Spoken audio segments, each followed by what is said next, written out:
Mm. Hi, everybody. Good evening and welcome to EduTALK. EduTALK is a virtual talk show, happens weekly to provide information and discussion around the topic of education. We focus on business leaders, academic scholars, and administrators right across the globe who share their expertise on critical topics facing education today with a common goal of moving education forward and our students upward. I'm your host, and I'm joined with our co-host here, Dr. Miguel Barca, and he is the Chief Academic Officer of Education Solutions International. And we're making waves here as usual every week with our discussion surrounding topics that are very useful topics to all of us, for students, especially students and teachers and parents across the globe. Dr. Barker, we meet again. One more week, one more, That's good. one more Good. opportunity. Go Yeah, on. good evening to the guests as well. Yeah, From my side, obviously we had a hiatus where we used that opportunity to recharge, took on other projects, and we're hoping that on our return we'll have some exciting guests, but also we'll be tackling some of the more fascinating, the more interesting topics that are impacting education worldwide. So I'm yeah, looking forward to it, and let's hope that this brings some value to people who take the time to yeah, listen to our yeah. discussions. Very good. The last time we met, we talked about phones in school, and we coined it as, to have or to not have phones in school, and we had the discussions around it. This week you brought up a very good topic. The article on, and if people are listening and viewing, if you want to view the article, Dr. Barker can tell you where it is. It's called "Why Maths Curricula Must Evolve for the Computational Age." Why maths curricula must evolve for the computational age. It's a really good topic now, because Yes. as math teachers, we talk about the use of calculators, and if it's okay to use calculators on some test or unit assessments in general, and even external exams, the ones that talk about, country, the criterion aptitude exams. And the discussion still surround it with the use of calculators or our brain, and if we're losing our reasoning if we use calculators. So it's a good topic for us as math teachers, as you said, Dr. Barker. Yeah. So yeah, just about a week ago, Yeah.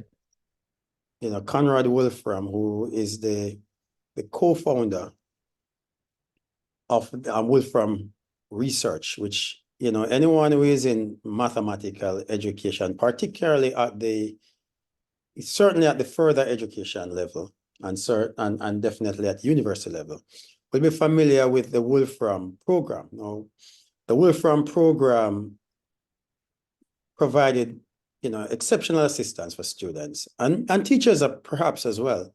So, Mhm. because it had the ability long before before AI was a popular conversation, it had the ability to solve mathematical problems. But what differentiated it from many, many programs was that it was able to solve it and provide a step-by-step workout.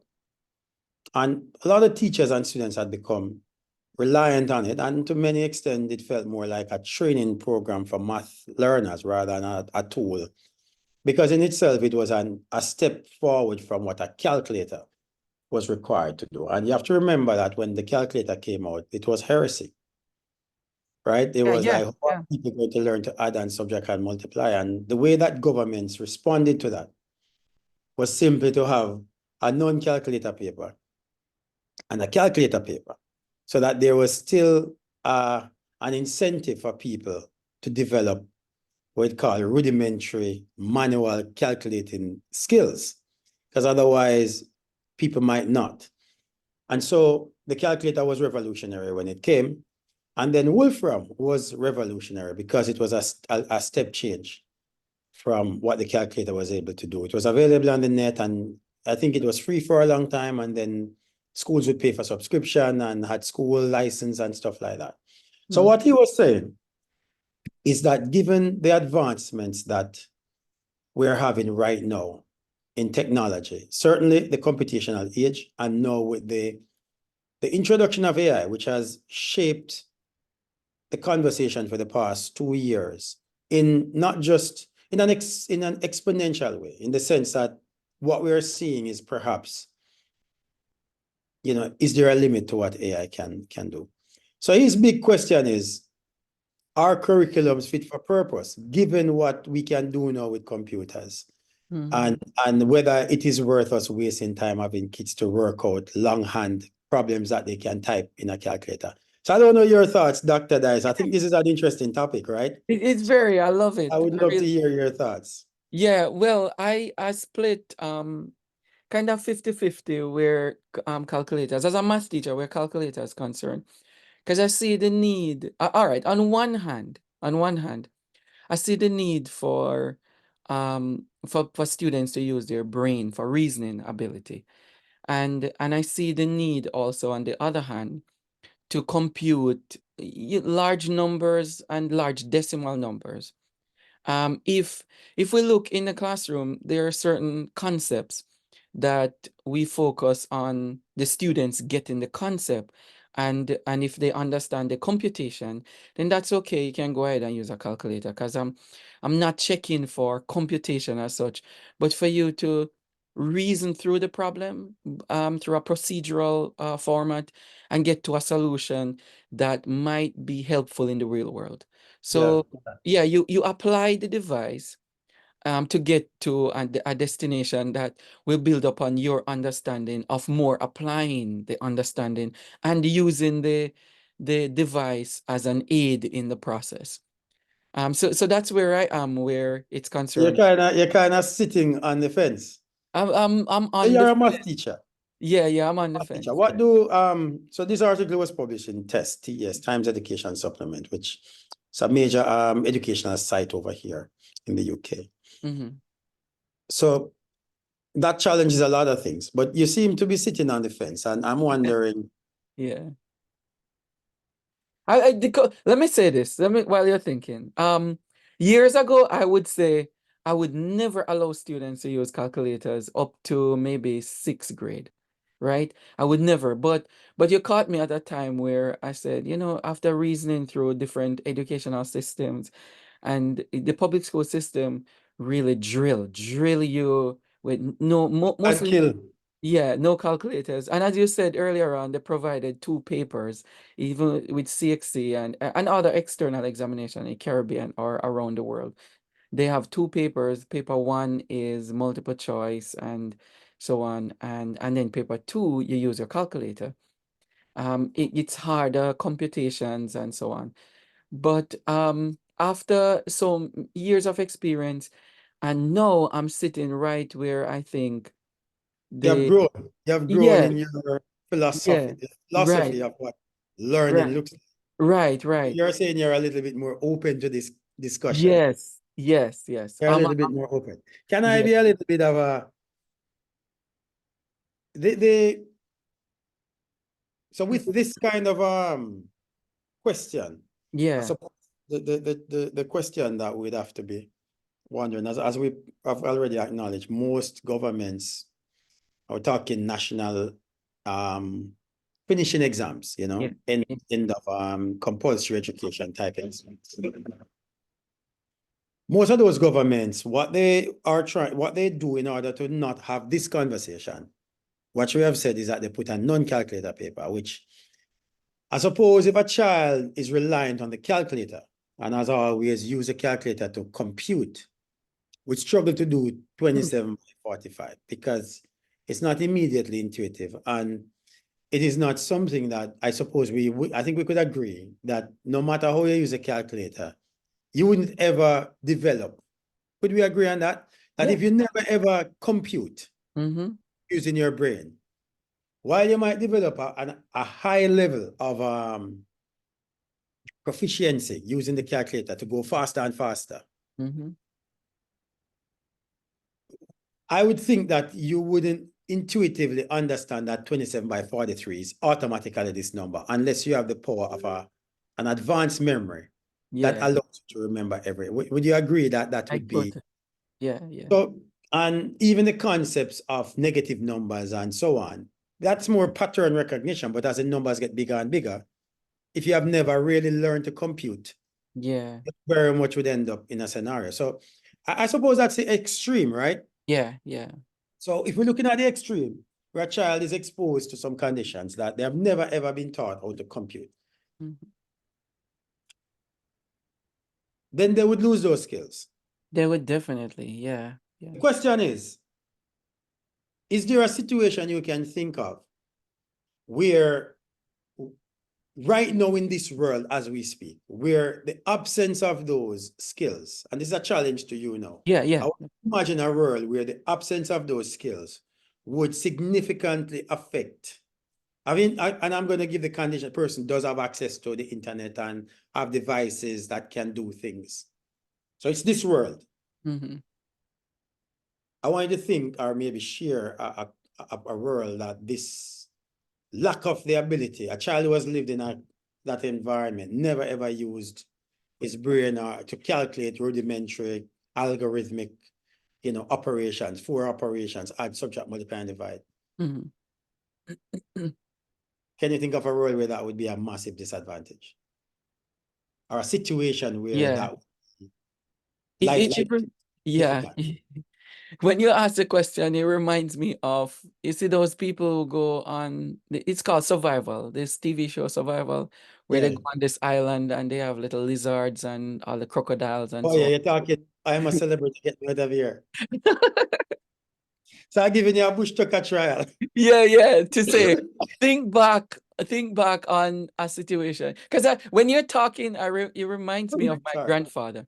You know, Barker, let me tell you, my grandfather taught me, he has never finished up to third grade. Yeah, Yeah, he never even finished third grade, but up to that level.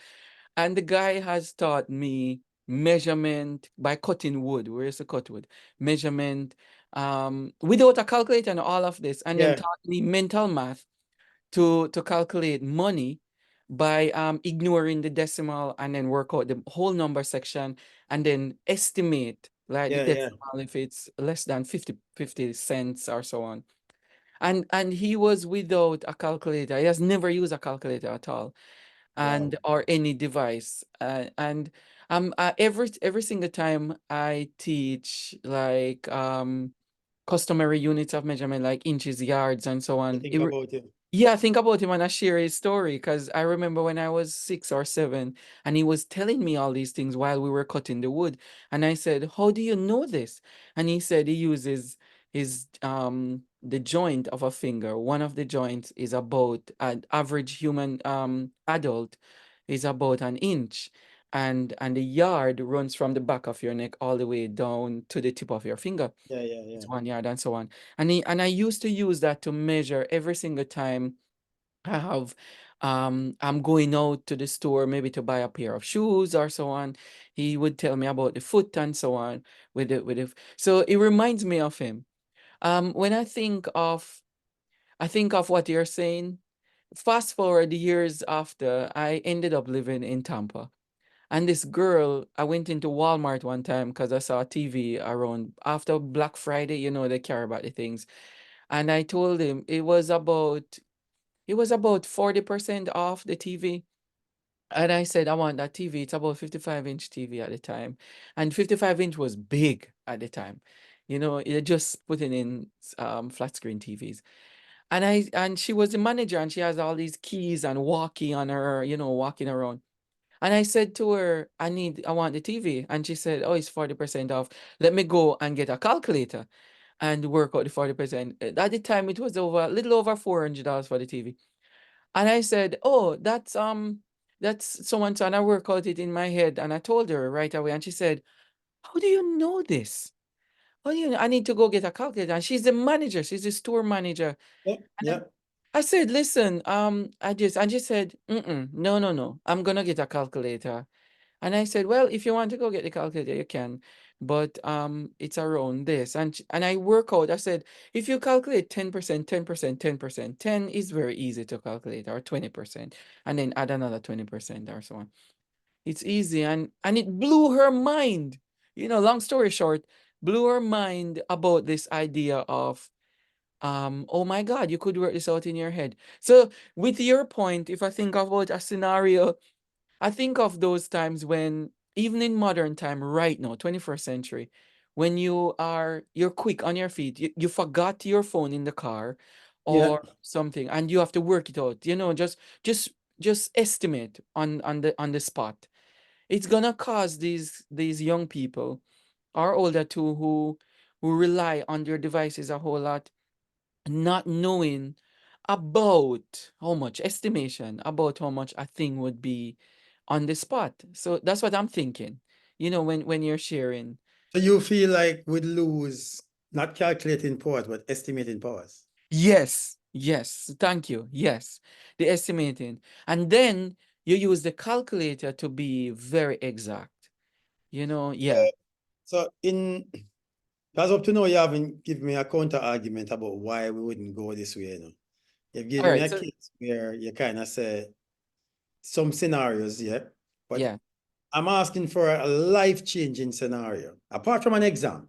yeah, Because remember that, so one of the things that happens so let's go back to why the exams are the way they are, to kind of dig into yeah. this.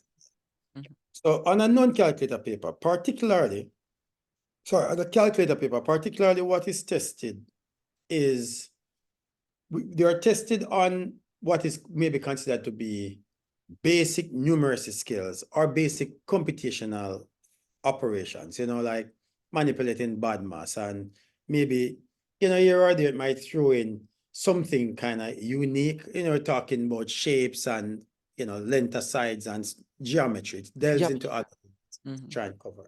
Hmm. But when we get to a calculator paper,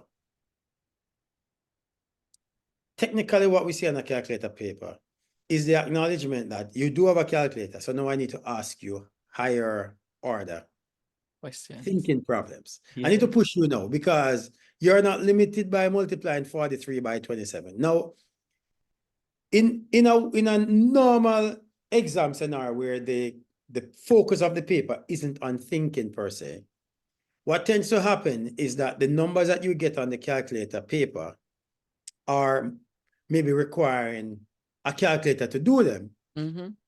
while on a non-calculator paper, there are maybe more rounded, nice numbers, like find 40% off. Yeah. But on a calculator paper, you might see you maybe need to work out 11.3% off.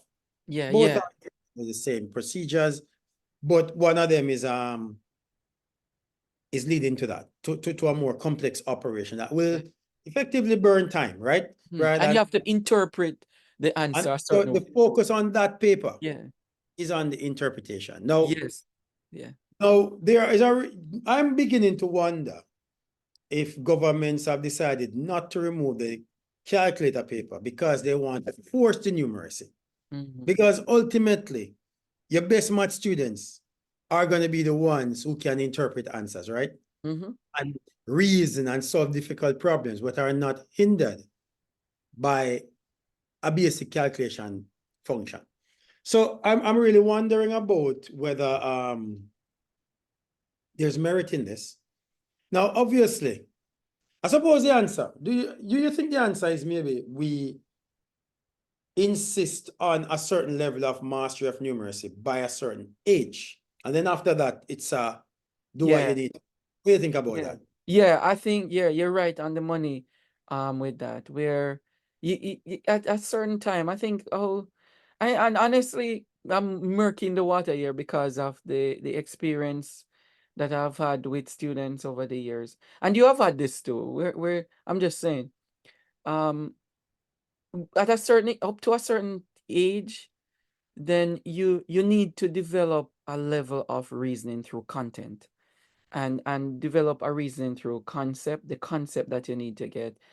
And like, for instance, when I ask students to use when I ask them to use a calculator, I'm telling them Yeah. that I understand that you know how to compute already.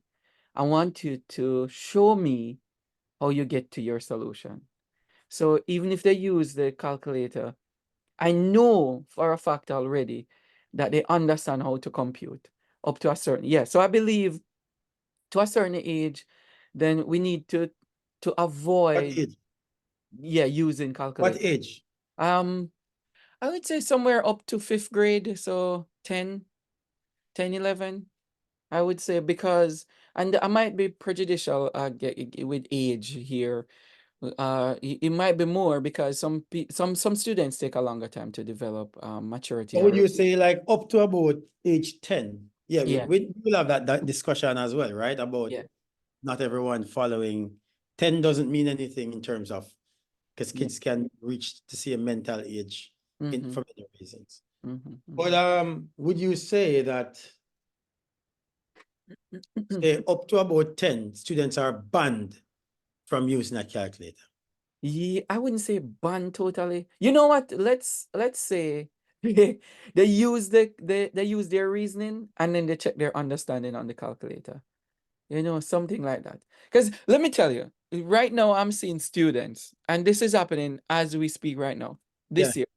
I'm seeing students using their reasoning to come up with the answer while I'm teaching. They're using their reason and they said this is the so and so and so. And the answer is somewhere around this. And then they take their calculators and then they try to find out Yeah. what specifically, especially around decimal numbers, and as you said earlier, the negative numbers. So they're trying to figure out what is the actual answer after they estimate. So it's a good thing. One of the things I don't really want to use the word ban, to ban them from using the calculators altogether, because they But how really do you manage it? Because how do you manage it then if you don't remove it? Because you're the only option that you could throw in, or the yeah. only option that I'm thinking of, would have to be a restricted use, Yes, restricted, yes, supervised, guided use. yeah, But yeah. the implication of that is that the teacher Mm-hmm. is going to manage that process. Mm-hmm. Mm-hmm. Yeah. You know, also, Miguel, what I noticed too, which is so weird, is that we have these little calculators, the 10-digit one or seven, eight, So maybe eight. we need to go back to that. That's what I'm using right now, among students in middle school, lower middle school, sixth grade. And what I notice is that they don't know how some of the functions work on those simple calculators, you know. Mhm. They really don't know. So I'm wondering, and let's maybe share a little bit one liner on this. Is it the calculator, like traditional calculators we're talking about here, or just computation on a device? Well, I suppose we could frame that, but the whole point is the simple calculator that we know is the one that would be affected by this discussion, Yeah, because the scientific calculator has many functions that are beyond. Having said that, with the computer age, you maybe don't need a calculator like that, right? Because you can just type those into anything into Google, and you don't even have to find a program. Just type the question into Google and it right. automatically know what you're asking to do. Integrate this function with respect to X, and it would. Google Yeah, would do it because Google is tapping into Wolfram and tapping into, other people's work and is able to produce that. yeah, So the question is, the adding machine as it is, yeah. restricted use, guided use, supervised use, no use, Restricted before guided. a certain age. Mm-hmm. What are we teaching them when we do that? Computation. I think it's computation and reasoning. But Reasoning we a can't little teach, bit. are you saying we can't teach reason without computation? We could, mathematically, yeah, we could. We could do it where we ask one thing again from experience, what I say, because I teach really high kids and I tell them, I don't really want the computation. No, I want you to reason through this problem. For example, let me give you a good example. There's a circle and then a triangle in the circle, Yeah. and the shaded region around the triangle within the Yeah. circle. And I said, find the area of the shaded part. However, and there's some numbers on it. I don't want the numbers. Can you talk around your Yep. procedure Write of a story about it. Write a story. right, right, right. And so the students, and there's our sixth graders, they talk about it and then they write about it. How I would go about finding the area of just the shaded region, what parts of it they would use Yep. first, and then what formula they would use, and Yep. the difference between the two, the None subtraction of and those are computational functions. Those are all reasoning functions. reasoning, right? And then we go ahead and then we solve it. We use So my computation. question is back again then. Yeah, If you insist that kids learn to forget, let's say not use the word ban, but restriction, high restriction on the use yeah, of adding machines, right? yeah. What are we preserving? What is it that, because clearly it's not reasoning. No, no, It's not it's reasoning not. that we are helping them with, which No, on the Bloom's taxonomy, the higher levels evaluative, synthesis, analytical functions, comprehensions, yeah, type of questions would elicit deeper and more evidence that learning is happening or not happening, right? yeah. That's where the teacher would ask deeper questions, Mhm. in order to understand what learning is taking place. But it feels like a fascination with the computational process for students seems also to be married to a fascination with asking very low level questions.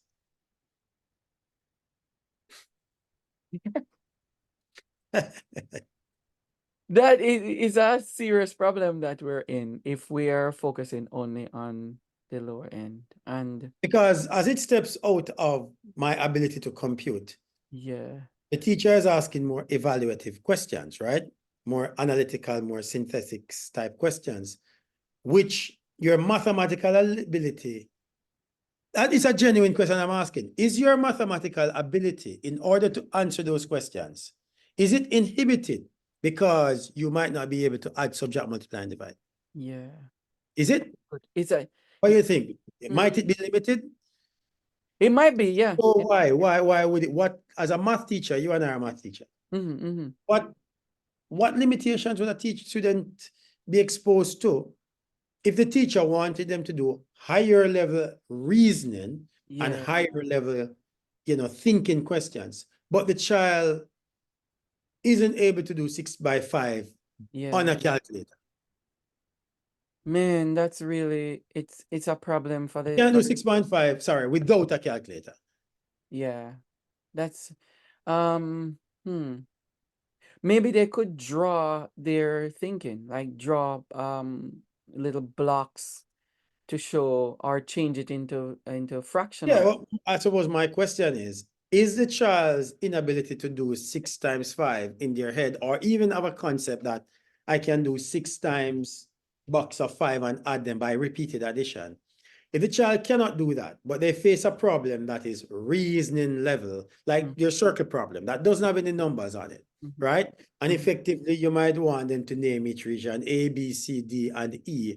And you might say we have to find, find the area of the circle, Yeah, right? In yeah. order to find the area of A plus B plus C plus D, we have to find the area of the circle, which we're going to call F, Mhm. and we're going to remove the area of the triangle, which we call A. Okay, And yeah. then that will give us, and if I need to find a part of it, I need to divide that by 4 Mhm. because it was an equilateral triangle, whatever information is there, right? And so Yeah, I'll know what each part is. What part of that would my ability to multiply by 4 by 3 or inability be yeah. affected? What part would I it think affect? yeah, definitely the computation is definitely. Yeah, but if I can use a calculator to get And if my they answer, would yeah, I still need to be able to do that manually? yes. Yeah, Why? you really need there so there are two things at play here. I'm glad you're asking it that way because you there are two things that are happening in the brain of the individual, the student. Okay, go for it.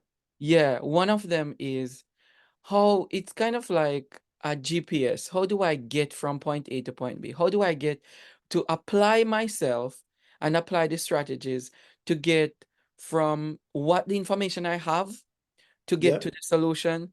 And then how am I gonna get to my solution? And what under that how banner is what do I use? What information, mathematically information do I use to get there? So it's really two things. But where is computation? You still haven't described a scenario where computation is going to limit me to do that. Um, it's really hard. It's very hard.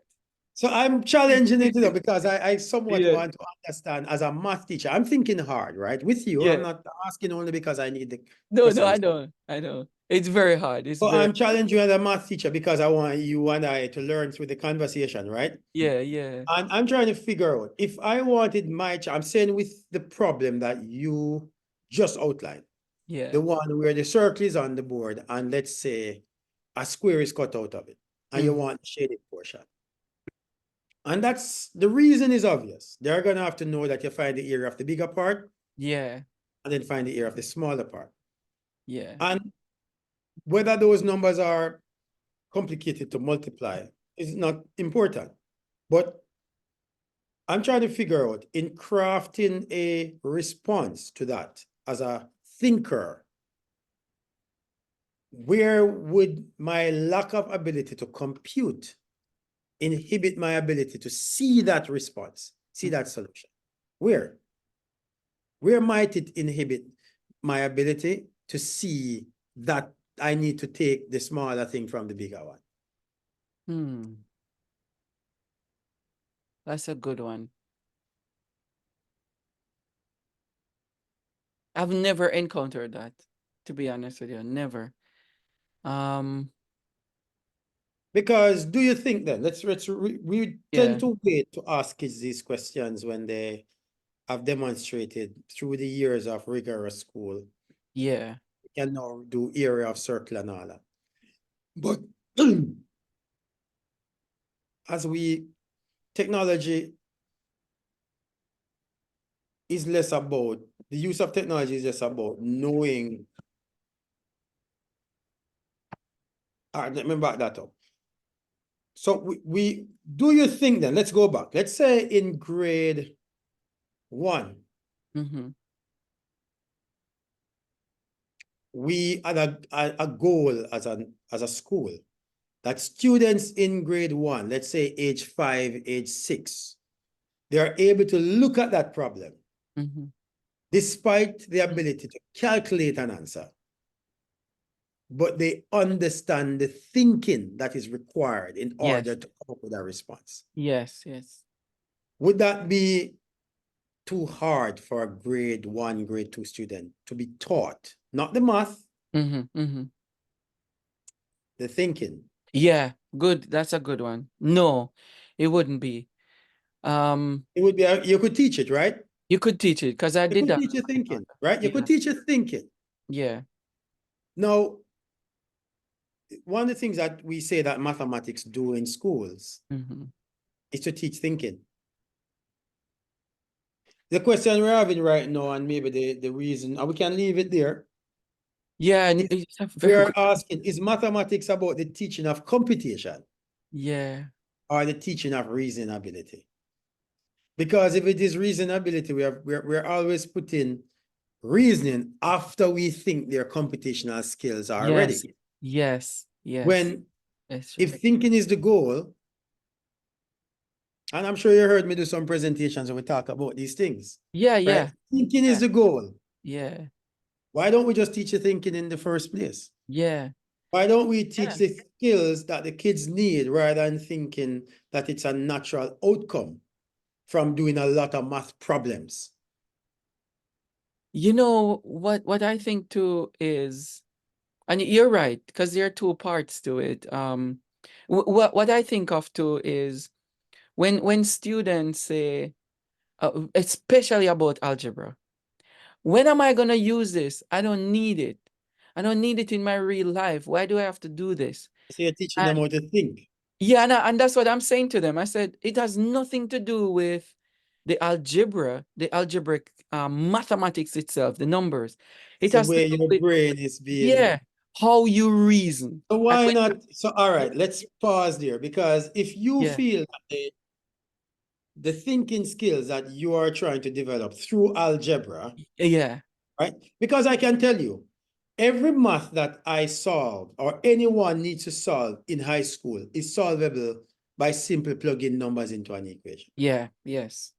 right? Done. You Hands get the, down. Yeah, you're yeah. gone. Mm, And calculators, more and more, when I was at school, calculators couldn't solve, you couldn't substitute. Now you can with ease. You put A equal, B equal, C equal, press equal, you get the equation yeah, answer. yeah, yeah. No, I think the point that we need to get to is, if our goal of education is not to teach computation or numeracy, because Primarily. people might say it's numeracy we're teaching, Mm-hmm, which it depends on what numeracy you want to teach, right? mm-hmm, mm-hmm. Why aren't we teaching what we believe to be the most important part of the math, which is the Yeah, thinking and reasoning skills? And why yeah. don't we come to a class and say we're teaching how to use patterns, and then we say, and teach that.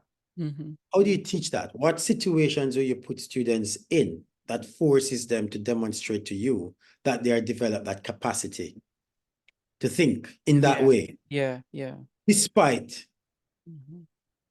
I think that's the kind of challenge, Yeah, right? That this would it's true. do if we say that kids can use any tool they have. So the Mm, way this works really, in practice, it would simply be, you can go to a maths exam and you can have a computer in front of you. yeah. And you can use your computer to solve any problem that is there. But no, how do I write that problem Mm-hmm. so that the child, after doing that part, now need to do a different kind of Yeah. brain activity Mm-hmm.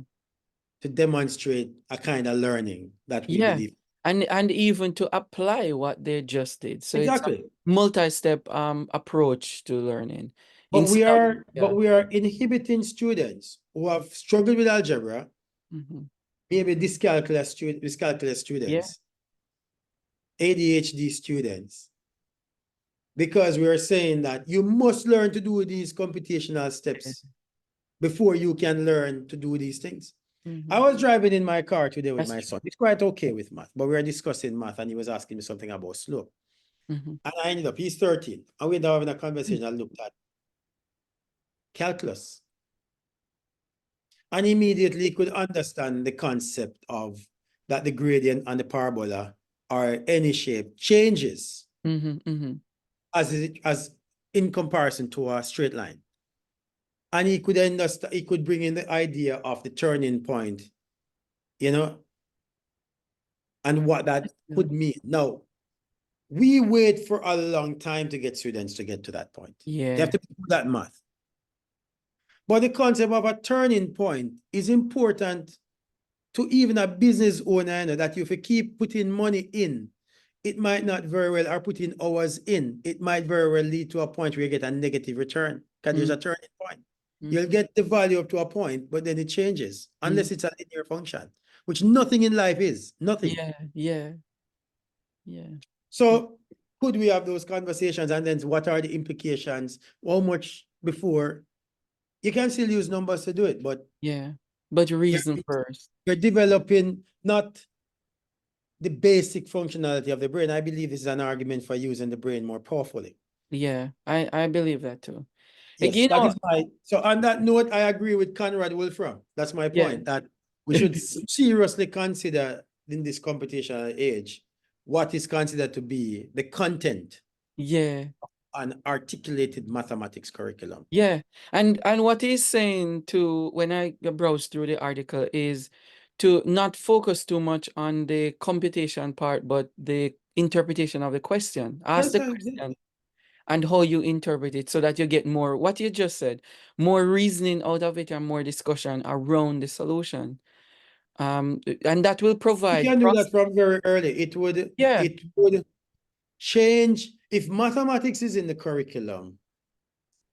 You see, you have to remember the curriculum that we have for mathematics was based on an age when pen and paper calculation was required. If you see hidden figures, you'll see that people Yeah. are hand calculating Mhm.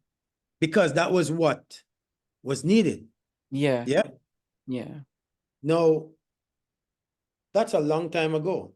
Our kids will never have a reason or a situation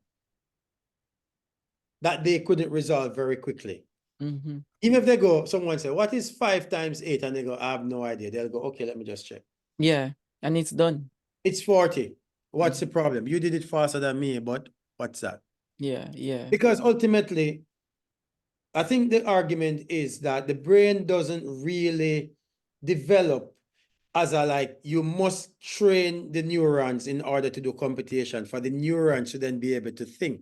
The brain actually use different parts of the brain to do these things. Yeah. And the time wasted trying to develop your computational, which is really a pattern recognition process, Yeah. actually affects a child's ability to focus. And we actually do very little teaching on the other Yeah. part, which is the lateral thinking. We do very little. We consider that to be what you do with exceptional students, or when the holiday come around, you give them a nice challenge. That's Yes. not the diet. Yeah. That's what That's should not the happen in diet. the school. That's not the diet. I gotta give you one last anecdote before we run, because I know we have to Yeah. finish. Yeah. Yeah. Yeah. I'm working with a group of grade 5 students at the moment who on the map, you know, map exams, Yeah, man. Yeah, I know map. Yeah. they are in the blue. So I started a little thing called the Blue Band Project with Yeah, I them. know yeah. Yeah. So I pull them, all the kids who are scoring in the blue, I meet them once a week and we do some math, fun math, right? That's But nice. pushing them a little. But they are grade 5s. They're in their 10-year-olds, 10, Mhm. some 11, 10, 11, quite young. So I gave them a problem the other day, which is I gave them 4 4s, and they can use any operation using the 4 4s in every problem in order to make the digits from 0 to 10. Mm. So they could do 4 plus 4 is 8, 4 plus 4 is 8, 8 minus 8, 0 to get 0. Right? Yeah, yeah, I got you. Yeah. They can do maybe I'm trying to think how you get 16 here. Maybe something like 4 plus 4 is 8. 4 times 4 is 16. 16 divided by 8, 2. Yeah. So you see, this is less to do with computation. They could even have a calculator to do it. Yeah. But thinking that's going to be required is a different thing. You have to think, how could I? It's a different kind of thinking, right? It's less to do Pattern. with the adding and subtracting, and more to do with, can I think of another way to get to an answer? No, they got stuck in different parts. Eventually, one boy kind of thought, can I use powers? Mm. Said, well, I didn't limit the problem. No, it's a grade 10 kids, grade 10-year-old now, but they have some 10-year-old. knowledge. Oh, yeah, yeah. 10-year-old. Mm-hmm. He's starting to create like 1 to the 4th power to get back 1, to use one of the 4. Ah, good, So it'll be good. like 4 over 4 is 1. 1 Yeah. to the 4th power is still 1. 1 plus 4 is 5. So Yeah. it's all of the 4s. That's really cool. But you see, no, look at what is being brought into it. Another tool that Yes. it's supposed to be an older age, right? But then they got stuck on 10. So they left and they couldn't do 10, none of them. Yeah. Yesterday, Friday, I got an email from him. Say, I think he has figured out 10. How did he do 10? Square root of 4 Uh-huh. is 2, right? Yeah. Times the square root of 4, which is 2, times the square root of 4, which is, no, 8, right? Yeah. Plus the square root of 4. Wow. No, I didn't introduce square root to them. I didn't even tell them that they could. Yeah. What's that telling me? That this has to do with computation. Very Is it? little to do with computation. It is Yeah. in a different kind of thinking. So I'm with Conrad Wolfram on this one. I don't know Yeah. if talk is split one-on-one, but my side of the debate is that we really need to revisit whether these computational skills are necessary to be tested, Yeah. and or maybe we need to shift the balance And one of the ways in which we do that, we should remove calculator papers from exams. Yeah. I believe that too. And as you said, with the students too, those ones they have to have background knowledge in order to do that, the square root and the square and so on. Well, But let's they can, search. The thing is, yeah, they're for operations yeah. at that age. But Mhm. what if they start thinking? I mean, I didn't tell them that they couldn't start off with -4. Yeah, They could put a minus sign in front of the 4 yeah. because I didn't say they cannot use. Hmm. Yeah, they could have It could started off like at continue. -4 Mm-hmm. in order to do something.